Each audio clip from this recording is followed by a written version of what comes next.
Hello everybody, hope you're all having a fantastic day as always. So today we're going to go over logical operators. So logical operators is a way to say these elements, these these are ways to compare, okay, in programming, and they're not all that different than things that you may have done in basic algebra. For instance, you guys know what greater than and less than is, right? Well, here's a less than sign, here's a greater than sign, right? Is 5 greater than 6?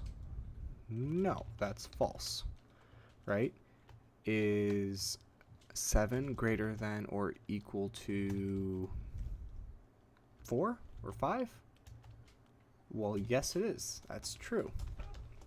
Okay, so you guys kind of all. This is how you use less than or equal to, greater than or equal to. Okay, those are common sense, right? Is 6 greater than or equal to 6? True. It is equal to it. It's greater than or equal? Well, it's equal, so it's true. Okay, is it less than or equal to? That's true too, right? Because they're equal to. So that kind of takes care of these four. In a nutshell, it's just comparing two numbers or values, as we saw in the ASCII tutorial before with chars. You can compare things on the ASCII table as well. So that leaves these two. And what do you see in these two? Equal signs. So normally we have like this, where you assign the number 5 into the integer variable. Well, now we're seeing if 5 really does equal 5, or does 5 equal 9? Are they the same things? Which was no. Is hello equal to hello? That's true too, but is it equal to hello? If you guys remember last video, you should say that this is not equal, because capitals were different ASCII values than lowercase ones. So moving on, this one is not equal to. So is 5 not equal to 3? True. Is 5 not equal to 5? False. It does equal to 5. Okay, so that's just kind of basic logic and how we're using them. So now let's put them to practice. Let's make two variables, and int var2, and let's make var1 equal to 3 or 4 and var2 equal to 6. Okay, let's grab some end lines here. Let's make this look a little nicer. Okay, so we have cout. Now I'm going to cout for var1, we gotta use parentheses here, var1 is greater than var2. Okay, and I'm just going to use all these operators right now. Let's go ahead and do var1 is greater than or equal to var2. And we got var1 is less than var2.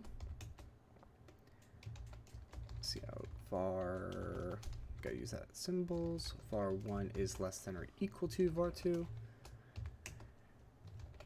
And then we have the equals ones. So we have var1 is equal to var2, and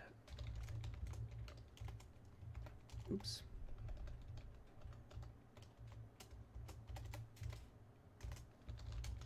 Is not equal to var2. There.